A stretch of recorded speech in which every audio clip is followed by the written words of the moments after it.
Hola, bienvenidos al día 39 del reto 366-2024. El devocional de hoy se llama ¿Cómo vivir en un ambiente hostil? Cientos de miles de cristianos se encuentran entre los que han huido de Irak y Siria en medio del extremismo y el conflicto islámico. Los cristianos se enfrentan a la amenaza de torturas sistemáticas y ejecuciones en masa. ISIS ha declarado al cristianismo como el enemigo número uno. Millones de cristianos viven en países donde son perseguidos por su fe. Muchos gobiernos tratan de controlar el crecimiento de la iglesia. Incluso en países tradicionalmente cristianos, a veces hay hostilidad contra el cristianismo vibrante. La hostilidad hacia el pueblo de Dios no es algo nuevo. Con frecuencia, la gente se siente amenazada por el éxito, el crecimiento y las grandes cifras. Puede que estés encontrándote con hostilidad en tu lugar de trabajo o incluso en tu familia por causa de tu fe. Los pasajes de hoy no solo resaltan la realidad de vivir en un ambiente hostil, sino que también apuntan a cómo sobrevivir y prosperar en medio de una oposición así. Salmos 19 del 1 al 6 dice lo siguiente: Los cielos cuentan la gloria de Dios, la expansión proclama la obra de sus manos. Un día transmite el mensaje al otro día, una noche a la otra comparte sabiduría. Sin palabras, sin lenguaje, sin una voz perceptible. Por toda la tierra resuena su eco. Sus palabras llegan hasta los confines del mundo. Dios ha establecido en los cielos un hogar para el sol. Y éste, como novio que sale de la cámara nupcial, se regocija, cual poderoso guerrero al recorrer su camino. Sale de un extremo de los cielos y en su recorrido llega al otro extremo, sin que nada se libre de su calor. Estudia la revelación de Dios. Dios se ha revelado al mundo entero por medio de la creación. David dice que cuando miras el universo es obvio que hay un Dios. Los cielos cuentan la gloria de Dios, el firmamento proclama la obra de sus manos. Un día comparte al otro la noticia, una noche a la otra se hace saber. Francis Collins, director de los Institutos Nacionales de Salud en los Estados Unidos de América y ganador del premio Templeton 2020, dirigió en su cargo anterior como director del proyecto Genoma Humano un equipo de más de 2.000 científicos que colaboraron para determinar los 3.000 millones de letras en el genoma humano, nuestro propio libro de instrucciones de ADN. Él dijo: no puedo ver cómo la naturaleza podría haberse creado a sí misma.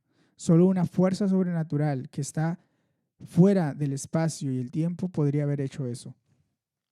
La revelación de Dios en la creación está disponible para todos. Nadie está excluido de ella.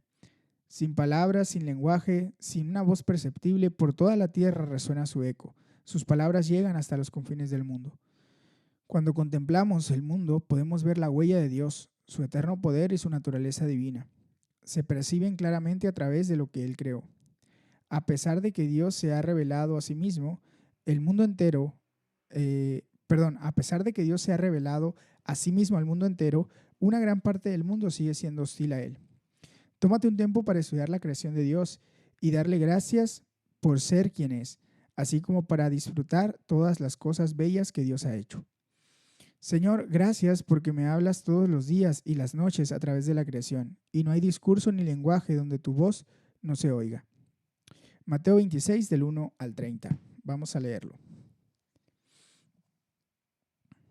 Dice así: después de exponer todas estas cosas, Jesús dijo a sus discípulos: como ya saben, faltan 2 días para la Pascua, y el Hijo del Hombre será entregado para que lo crucifiquen.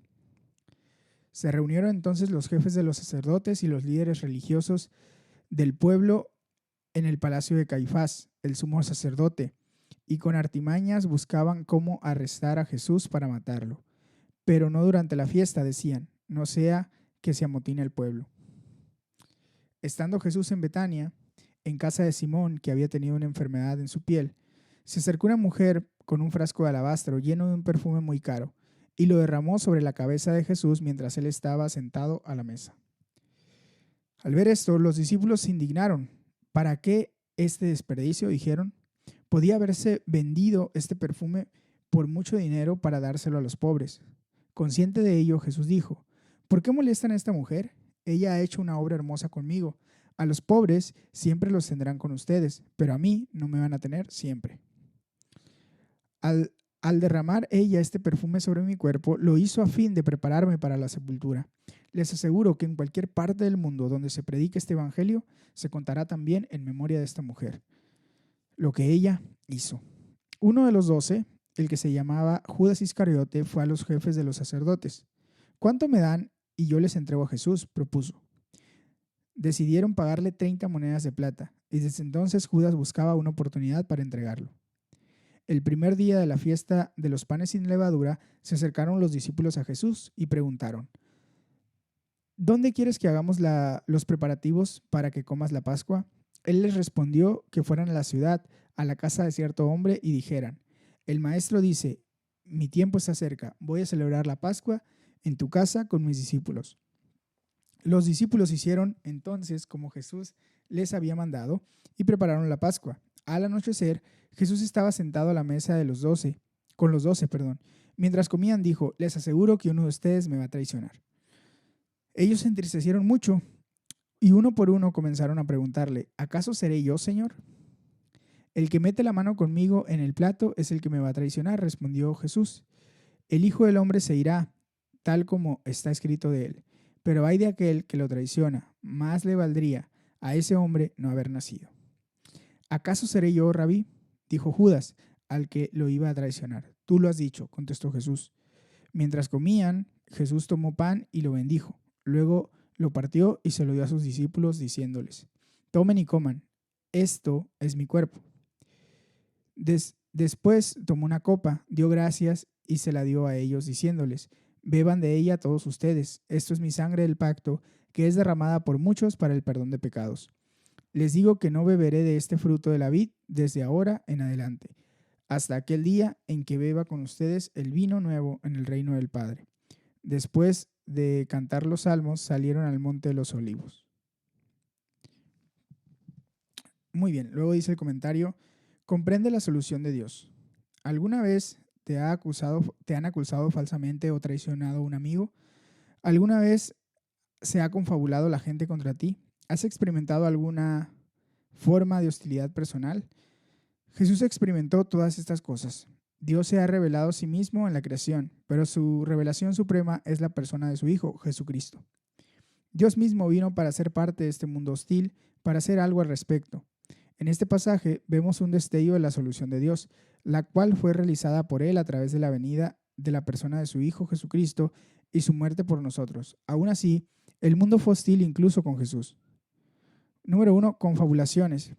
No debería sorprendernos la hostilidad del mundo de hoy hacia Jesús y los cristianos. Jesús sabía que sería entregado para que lo crucifiquen. Los sumos sacerdotes y los ancianos hicieron planes para arrestar a Jesús mediante algún engaño y matarlo. Jesús dice a los 12: uno de ustedes me va a traicionar. Número 2. Acusaciones. Cuando llegó a Jesús una mujer con un frasco de alabastro lleno de un perfume muy caro y lo derramó sobre su cabeza, hasta los mismos discípulos vieron lo que había hecho por Jesús como un desperdicio. En este suceso hay algo profundamente conmovedor. Jesús es entregado por nosotros. El costo es mayor de lo que jamás podremos imaginar y su muerte es inminente. Un frasco de perfume caro es lo pertinente y aún así los discípulos se indignan por el desperdicio. La mayoría de la gente comprende tus obras de acción social, por ejemplo, en respuesta a la pobreza, pero encuentran más difícil de entender tu adoración a Jesús y todas las cosas asociadas a la misma. Ven estas cosas como un desperdicio y piensan que seguramente hay un mejor uso para tu tiempo y dinero. Pero Jesús ve las cosas de otro modo. Ella ha hecho una obra hermosa conmigo. La mujer mostró un amor por Jesús desmedido. Traición. Las cosas que llega a hacer la gente por dinero. Judas esperó la oportunidad para entregar a Jesús por 30 monedas de plata. Es difícil imaginar lo doloroso que tuvo que ser para Jesús. Judas era uno de sus amigos más cercanos, alguien del círculo íntimo, uno de los 12 que había escogido. Sabía lo que haría. Uno de ustedes me va a traicionar. Jesús, a pesar de todo, por su extraordinario amor, en vez de rechazarlos a todos, muere por ellos. Durante una comida juntos comienza a explicar el significado de su muerte. Mediante la partición del pan y el compartir el vino, explica cómo su sangre ha de ser derramada por el perdón de pecados. La respuesta de Jesús a un mundo hostil fue ser crucificado para hacer posibles el perdón y la redención. Cada vez que recibes la comunión se te recuerda tanto la hostilidad del mundo hacia Jesús como su amor por ese mismo mundo. Señor, gracias por tu extraordinario ejemplo de cómo vivir en un ambiente hostil. Gracias porque moriste para hacer posible el perdón y la redención. Éxodo capítulo 1 al 3. Vamos a leerlo. Estos son los nombres de los hijos de Israel que acompañados de sus familias llegaron con Jacob a Egipto. Rubén, Simeón, Leví, Judá, Isaacar, Zabulón, Benjamín, Dan, Neftalí, Gad y Aser. En total, los descendientes de Jacob eran 70. José ya estaba en Egipto. Murieron José y sus hermanos y toda aquella generación. Sin embargo, los israelitas tuvieron muchos hijos y a tal grado se multiplicaron que fueron haciéndose más y más poderosos. El país se fue llenando de ellos. Pero llegó al poder en Egipto un nuevo rey que no había conocido a José y dijo a su pueblo: cuidado con los israelitas, que ya son más fuertes y numerosos que nosotros. Vamos a tener que manejarlos con mucha astucia. De lo contrario, seguirán aumentando y si estalla una guerra se unirán a nuestros enemigos, nos combatirán y se irán del país. Fue así como los egipcios pusieron capataces para que oprimieran a los israelitas. Les impusieron trabajos forzados, tales como los de edificar para el faraón las ciudades de almacenaje, Pitón y Ramsés. Pero cuanto más los oprimían, más se multiplicaban y se extendían, de modo que los egipcios llegaron a tenerles miedo. Por eso les imponían trabajos pesados y los trataban con crueldad. Les amargaban la vida, obligándolos a hacer mezcla, ladrillos y todas las labores del campo. En todos los trabajos de esclavos que los israelitas realizaban, los egipcios los trataban con crueldad. Había dos parteras de las hebreas, llamadas Sifra y Fubá, a las que el rey de Egipto ordenó: cuando ayuden a las hebreas en sus partos, fíjense en el sexo, si es niño, mátenlo, pero si es niña, déjenla con vida. Sin embargo, las parteras temían a Dios, así que no siguieron las órdenes del rey de Egipto, sino que dejaron con vida a los varones. Entonces el rey de Egipto mandó llamar a las parteras y les preguntó: ¿por qué han hecho esto? ¿Por qué han dejado con vida a los varones? Las parteras respondieron: resulta que las hebreas no son como las egipcias, sino que están llenas de vida y dan a luz antes de que lleguemos. De este modo, los israelitas se hicieron más numerosos y más fuertes. Además, Dios trató muy bien a las parteras y por haberse mostrado temerosas de Dios, les concedió tener muchos hijos. El faraón, por su parte, dio esta orden a todo su pueblo: tiren al río a todos los niños hebreos que nazcan. A las niñas, déjenlas con vida. Éxodo capítulo 2. Hubo un levita que tomó por esposa a una mujer de su propia tribu. La mujer quedó embarazada y tuvo un hijo, y al verlo tan hermoso lo escondió durante 3 meses. Cuando ya no pudo seguir ocultándolo, preparó una cesta de papiro, la embadurnó con brea y asfalto. Después puso en ella al niño y fue a dejar la cesta entre los juncos que había a la orilla del Nilo. Pero la hermana del niño se quedó a cierta distancia para ver qué pasaría con él. En eso, la hija del faraón bajó a bañarse en el Nilo. Sus doncellas, mientras tanto, se paseaban por la orilla del río. De pronto, la hija del faraón vio la cesta entre los juncos y ordenó a una de sus esclavas que fuera por ella. Cuando la hija del faraón abrió su cesta y vio allí dentro un niño que lloraba, le tuvo compasión y exclamó: «Es un niño hebreo». La hermana del niño preguntó entonces a la hija del faraón: «¿Quiere usted que vaya y llame a una nodriza hebrea para que críe al niño por usted?» «Ve a llamarla», contestó. La muchacha fue y trajo a la madre del niño, y la hija del faraón le dijo: «Llévate a este niño y críamelo, yo te pagaré por hacerlo». Fue así como la madre del niño se lo llevó y lo crió. Ya creciendo el niño, se lo llevó a la hija del faraón y ella lo adoptó como su hijo. Lo adoptó como hijo suyo. Además, le puso por nombre Moisés, pues dijo: «yo lo saqué del río». Un día, cuando Moisés ya había crecido, fue a ver a sus hermanos de sangre y pudo observar sus penurias. De pronto vio que un egipcio golpeaba a uno de sus hermanos, es decir, a un hebreo. Miró entonces a uno y otro lado, y al no ver a nadie, mató al egipcio y lo escondió en la arena. Al día siguiente volvió a salir y al ver que dos hebreos peleaban entre sí, preguntó al culpable: ¿Por qué golpeas a tu compañero? ¿Y quién te nombró gobernante y juez sobre nosotros?, respondió aquel. ¿Acaso quieres matarme a mí, como mataste al egipcio? Esto causó temor a Moisés, pues pensó: ya se supo lo que hice. Y en efecto, el faraón se enteró de lo sucedido y trató de matar a Moisés, pero Moisés huyó del faraón y se fue a la tierra de Madián, donde se asentó junto a un pozo. El sacerdote de Madián tenía 7 hijas, las cuales solían ir a sacar agua para llenar los abrevaderos y dar de beber a las ovejas de su padre. Pero los pastores llegaron y las echaron de allí. Moisés intervino a favor de ellas, las puso a salvo de los pastores y dio de beber a sus ovejas. Cuando las muchachas volvieron a la casa de Reuel, su padre, éste les preguntó: ¿por qué volvieron hoy tan temprano? Porque un egipcio nos libró de los pastores, respondieron. Hasta nos sacó el agua del pozo y dio de beber al rebaño. ¿Y dónde está ese hombre?, contestó. ¿Por qué lo dejaron solo? Invítenlo a comer. Moisés convino en quedarse a vivir en casa de aquel hombre, quien le dio a su esposa Séfora. Quien le dio por esposa a su hija Séfora. Ella tuvo un hijo, al cual Moisés llamó Gersón, pues razonó: soy un extranjero en tierra extraña. Mucho tiempo después murió el rey de Egipto. Los israelitas, sin embargo, seguían lamentando su condición de esclavos y clamaban pidiendo ayuda. Sus gritos desesperados llegaron a oídos de Dios, quien al oír sus quejidos se acordó del pacto que había hecho con Abraham, Isaac y Jacob. Fue así como Dios se fijó en los israelitas y los tomó en cuenta. Éxodo capítulo 3. Un día Moisés estaba cuidando el rebaño de Jetro, su suegro, que era sacerdote de Madián, y llevó las ovejas hasta el otro extremo del desierto hasta llegar a Horeb, la montaña de Dios. Estando allí, el ángel del Señor se le apareció entre las llamas de una zarza ardiente. Moisés notó que la zarza estaba envuelta en llamas, pero que no se consumía. Así que pensó: qué increíble, voy a ver por qué no se consume la zarza. Cuando el Señor vio que Moisés se acercaba a mirar, lo llamó desde la zarza: Moisés, Moisés, aquí estoy, respondió. No te acerques más, le dijo Dios. Quítate las sandalias porque estás pisando tierra santa. Yo soy el Dios de tu padre, soy el Dios de Abraham, de Isaac y de Jacob. Al oír esto, Moisés se cubrió el rostro, pues tuvo miedo de mirar a Dios.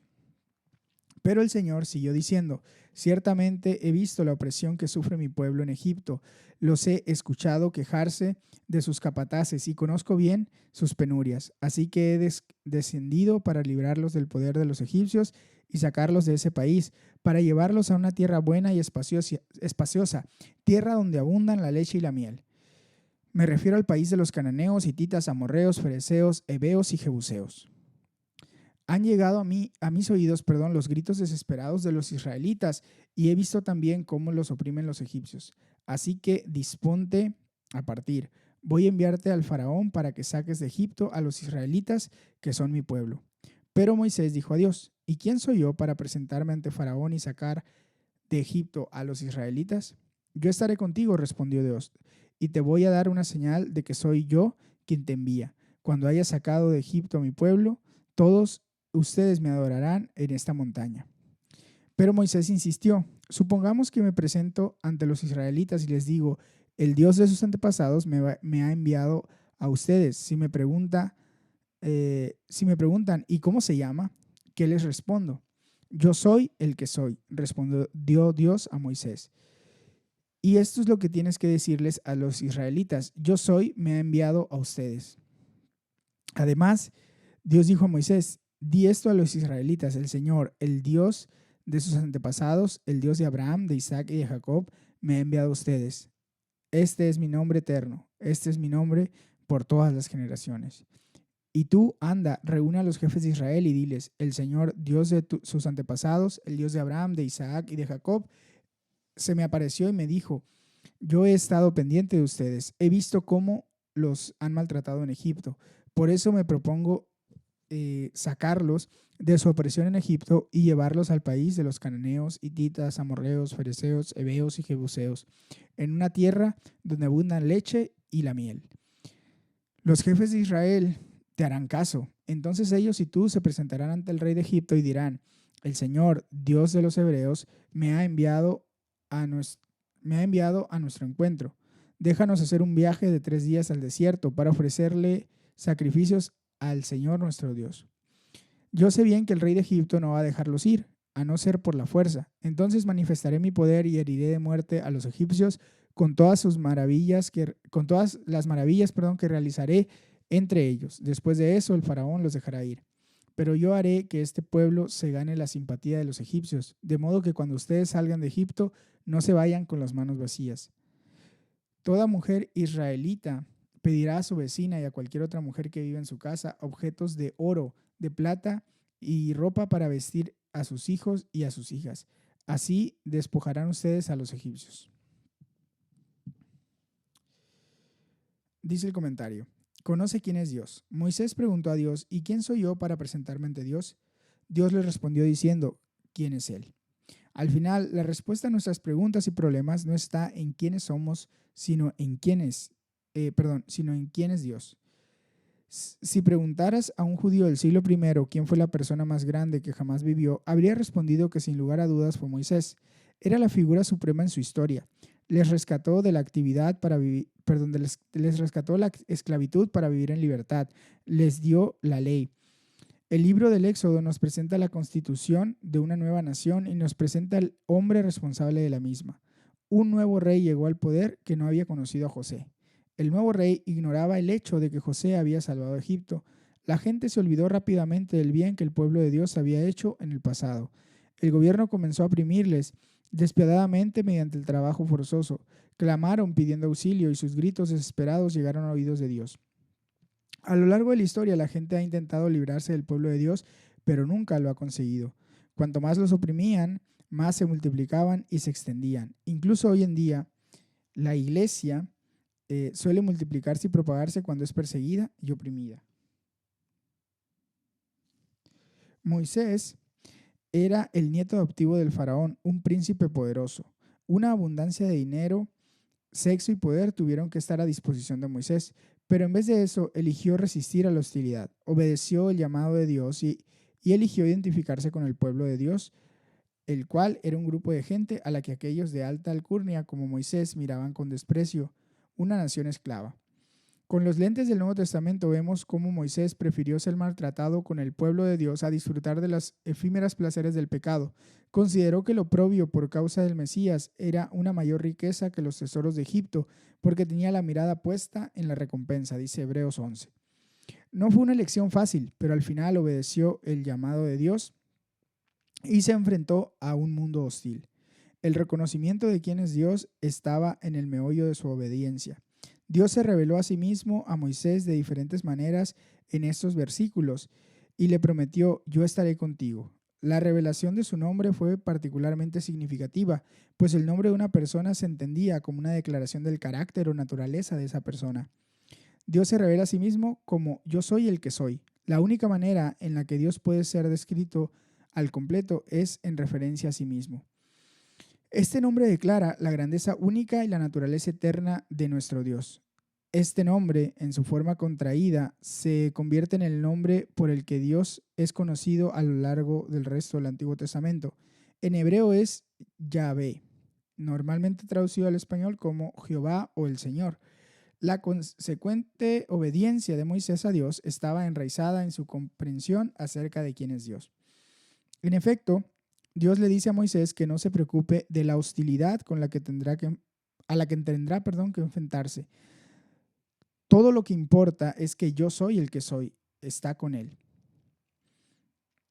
Él es suficiente ante todos tus miedos, ansiedades y desafíos. Cuando sabes que yo soy el que soy, está contigo, puedes relajarte y estar en paz.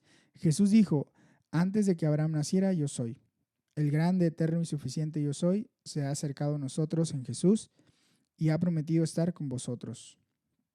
Cuando sabes que yo soy el que soy, está contigo, puedes relajarte y estar en paz. Señor, enséñame a seguir el ejemplo de Moisés y preferir ser maltratado con el pueblo de Dios a disfrutar de los efímeros placeres del pecado por un rato. Ayúdame a ver el oprobio por causa de Jesús como una mayor riqueza que nada de lo que el mundo puede ofrecer. Pipa añade, Moisés debió su vida, entre otras personas, a cinco mujeres valientes. Cifra y Fuá desafiaron a Faraón y salvaron la vida de cientos de bebés varones.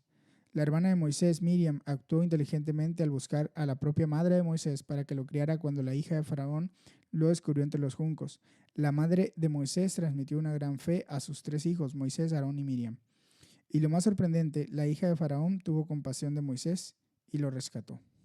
Hasta aquí llega la lectura del día de hoy. Espero que tengas un excelente día. Recuerda que puedes tomar tiempo para meditar personalmente en la palabra y reflexionar. El Señor te bendiga.